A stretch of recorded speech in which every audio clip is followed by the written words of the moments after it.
तुलसीदास जी ने बताया है, स्त्रियों में होते हैं ये 8 अवगुण।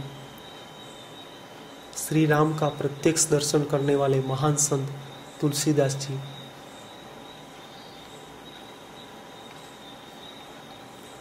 रामचरितमानस के अनुसार जब प्रभु श्री राम रावण से युद्ध के लिए वानर सेना के साथ लंका पहुंचे तो मंदोदरी अपने चारों तरफ घटने वाले अपशकुन देखकर घबरा गई। उसने राम जी की महिमा सुनाकर उसे समझाने की कोशिश की। इस पर रावण खूब हंसा और उसे अज्ञानी कहते हुए स्त्रियों के ये 8 अवगुण के बारे में बताया।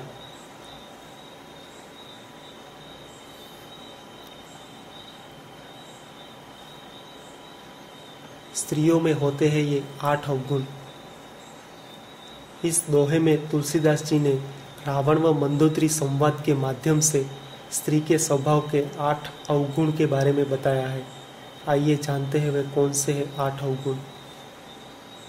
स्त्रियों के स्वभाव में 8 ऐसी बातें हैं जो बहुत सारी स्त्रियों में समान रूप से होती है।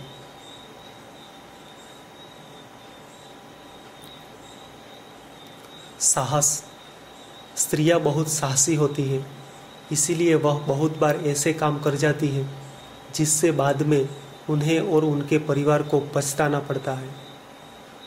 वह यह बात भली भांति नहीं जानती कि कब और कैसे अपने साहस का प्रयोग करें। साहस दुस्साहस में परिवर्तित हो जाए तो वह नुकसानदायक हो जाता है।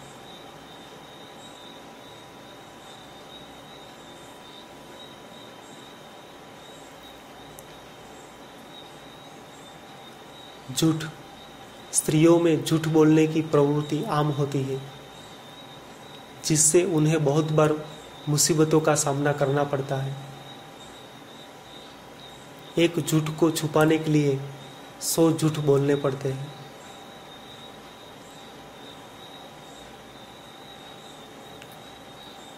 चंचलता। पुरुषों के अनुपात में स्त्रियां चुलबुले स्वभाव की होती है। उनके विचारों में समय के साथ परिवर्तन होता रहता है। वह कभी एक धारा पर टिकी नहीं रह पाती, इसीलिए वह बहुत बार सही निर्णय लेने में असमर्थ होती है।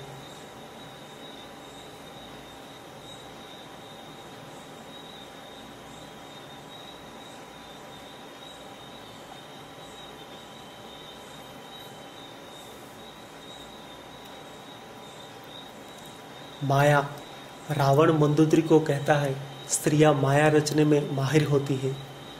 इस कला में पुरुष उन्हें कभी परास्त नहीं कर सकते।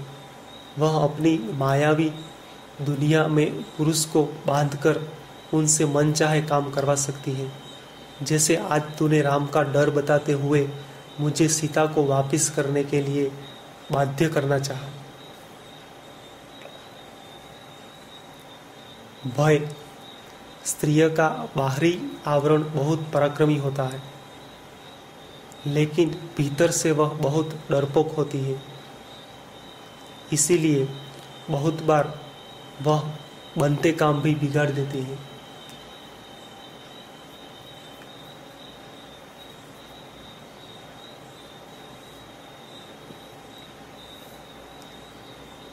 अविवेक। कुछ परिस्थितियों में स्त्रियां स्वयं को सिद्ध करने के लिए ऐसे मूढ़ता वाले काम कर जाती है जिससे भविष्य में उन्हें पछताना पड़ता है।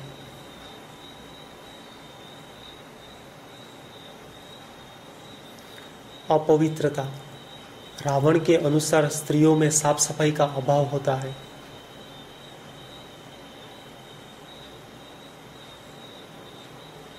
निर्दयता। रावण के अनुसार स्त्रियों में 8वीं कमी होती है कि यदि स्त्रियां प्रचंड हो जाए तो वह कभी भी कोमलता नहीं दिखाती।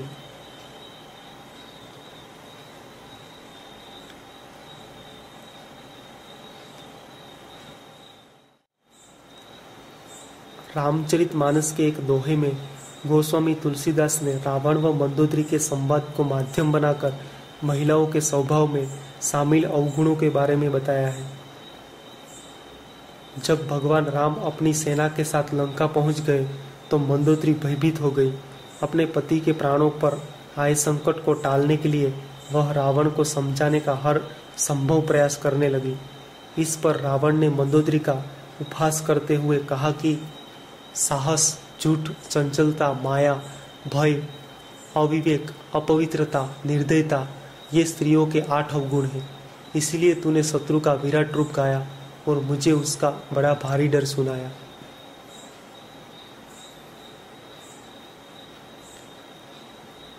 Please subscribe Vishal computer and studio. संत तुलसीदास का जीवन परिचय। श्री राम का प्रत्यक्ष दर्शन करने वाले महान संत तुलसीदास जी। आज उनके द्वारा प्रभु श्री राम का चरित्र हम सबके दिलों में है और ऐसे महान संतों का योगदान भारत को, भारतीय संस्कृति को बचाए रखना और समाज तक पहुंचाना ये महान कार्य था। समाज को भक्ति रस में सरोवर कर दिया गोस्वामी जी ने। समाज को ईश्वर शक्ति का विश्वास दिलाया गोस्वामी जी ने। समाज में छुपी कुरीतियों को हटाकर सत्य मार्ग दिखाया गोस्वामी जी ने। आज भले ही गोस्वामी तुलसीदास जी हमारे बीच नहीं है, पर उनके द्वारा विरचित ग्रंथों ने हमारे हृदय और हमारे घरों में अपना स्थान बनाया हुआ है। आज हम जानेंगे गोस्वामी तुलसीदास जी के बारे में। उनका जन्म, उनका बचपन कैसा था, उनकी पत्नी से प्रेम कैसा था, श्री राम से भेंट, रामचरित्र की रचना, उनकी मृत्यु और तुलसीदास जी की और भी कई रचनाएं। संत तुलसीदास का जीवन परिचय। श्री रामचरितमानस के रचिता गोस्वामी तुलसीदास का जन्म उत्तर प्रदेश के बांदा जिले में स्थित राजापुर नामक गांव में ब्राह्मण परिवार में संवत 1554 की श्रावण शुक्ल सप्तमी के दिन हुआ था। तुलसी की पूजा के फलस्वरूप उत्पन्न पुत्र का नाम तुलसीदास रखा गया। गोस्वामी तुलसीदास जी को महर्षि वाल्मीकि का अवतार माना जाता है। इनके पिता का नाम आत्माराम दुबे तथा माता का नाम हुसली देवी था।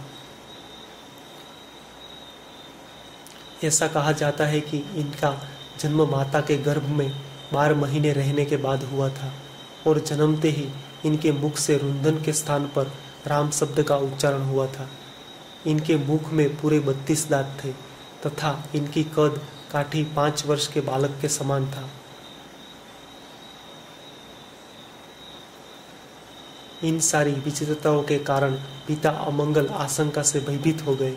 अनिष्ट की आशंका से माता ने 10वीं की रात को बालक को दासी के साथ उसके ससुराल भेज दिया और दूसरे दिन स्वयं संसार से चल बसी।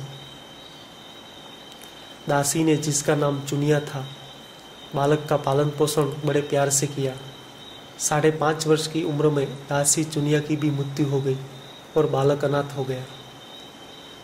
रामसेल पर रहने वाले श्री अनंतानंद के प्रिय शिष्य श्री नरहयानंद जी की दृष्टि इस बालक पर पड़ी और वे उसे अपने साथ अयोध्या ले जाकर उनका लालन पालन करने लगे। उन्होंने ही बालक का नाम रामबोला रखा। रामबोला के विद्यायन की भी व्यवस्था उन्होंने कर दी। बालक तीव्र बुद्धि तथा विलक्षण प्रतिभा वाला था। अत शीघ्र ही समस्त विद्याओं में पारंगत हो गया।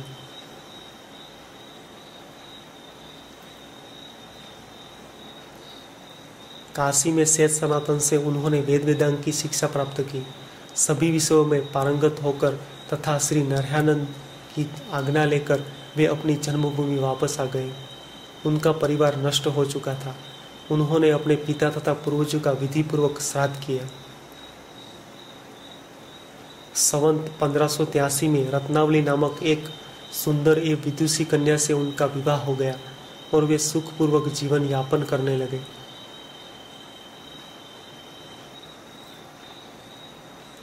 रामबोला को अपनी पत्नी से अत्यंत प्रेम था। एक बार रत्नावली को उसका भाई मायके ले गया। तुलसीदास का ब्याह तो हो गया था, लेकिन उनका गौना नहीं हुआ था, इसीलिए उन्हें कुछ समय पत्नी से अलग रहना पड़ा।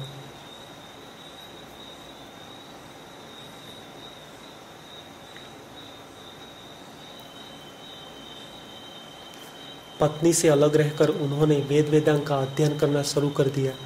लेकिन एक दिन पत्नी की याद आने पर वह गुरु की आज्ञा लेकर पत्नी से मिलने गए। पत्नी से मिलने के लिए वह उफनती हुई नदी भी पार कर गए। रात के अंधेरे में वह अपनी पत्नी के घर उससे मिलने पहुंच गए। इससे इनकी पत्नी को बहुत शर्म महसूस हुई।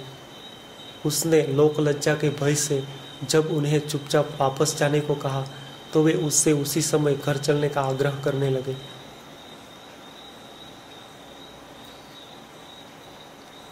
इनकी इस अप्रत्याशित जीत से खींचकर रत्नावली ने स्वरचित एक दोहे के माध्यम से जो शिक्षा दी, उसने ही तुलसीराम को महान तुलसीदास बना दिया।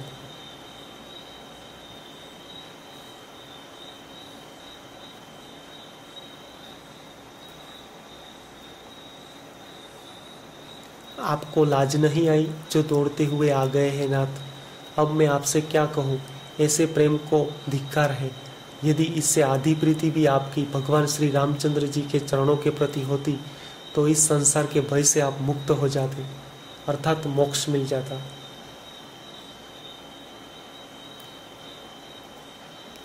रत्नावली के ये शब्द रामबोला के मर्म को छू गए।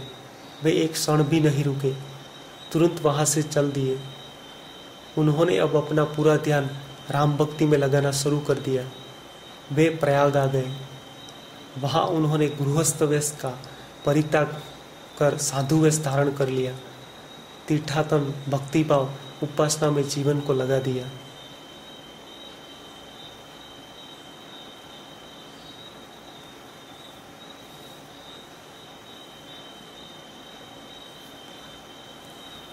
फिर तीर्थाटन करते हुए तुलसीदास काशी पहुंचे। काशी में तुलसीदास जी राम कथा कहने लगे। वहां उन्हें एक दिन प्रेत मिला, जिससे उन्हें हनुमान जी का पता बताया। हनुमान जी से मिलकर तुलसीदास ने उनसे श्री रघुनाथ जी का दर्शन कराने की प्रार्थना की। हनुमान जी ने कहा, तुम्हें चित्रकूट में रघुनाथ जी के दर्शन हो गए। संवत 1607 की मौनी अमावस्या बुधवार के दिन उनके सामने भगवान श्री राम प्रकट हुए। भगवान ने अपने हाथ से चंदन लेकर उनके तथा तुलसीदास के मस्तक पर लगाया और अंतर्धान हो गए। काशी में प्रहलाद घाट पर भगवान शिव और पार्वती के दर्शन हुए। शिव जी ने कहा, तुम अयोध्या में जाकर रहो और हिंदी में काव्य रचना करो। इतना कहकर श्री गौरीशंकर अंतर्धान हो गए। तुलसीदास जी उनकी आज्ञा सिरोधर कर काशी से अयोध्या चले आए।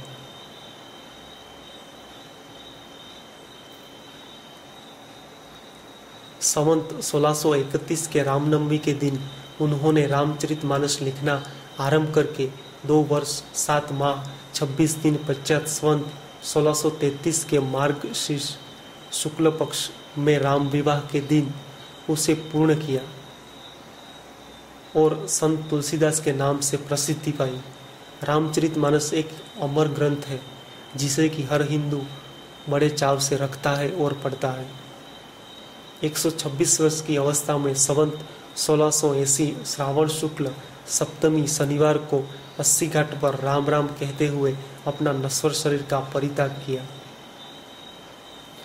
श्री रामचरितमानस और हनुमान चालीसा जैसी अनमोल कृति लिखकर गोस्वामी तुलसीदास अपनी इन्हीं कृतियों के साथ अमर हो गए हैं।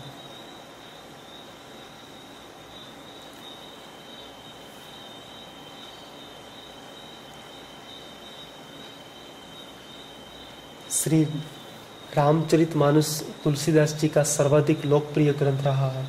उन्होंने अपनी रचनाओं के संबंध में कहीं कोई उल्लेख नहीं किया है, इसीलिए प्रामाणिक रचनाओं के संबंध में अंत साक्ष्य का अभाव दिखाई देता है। लेकिन नागरिक प्रचारणी सभा काशी द्वारा कुछ ग्रंथ और ग्रियर्स ने भी encyclopedia of religion and athletic में 12 ग्रंथों का उल्लेख किया है। काशी द्वारा प्रकाशित ग्रंथ जिनमें से ग्रियर्स ने भी प्रथम 12 ग्रंथों का उल्लेख किया है। आपको हमारा ये वीडियो अच्छा लगा हो तो इस वीडियो को लाइक और शेयर करें। Please subscribe Vishal computer and studio. धन्यवाद।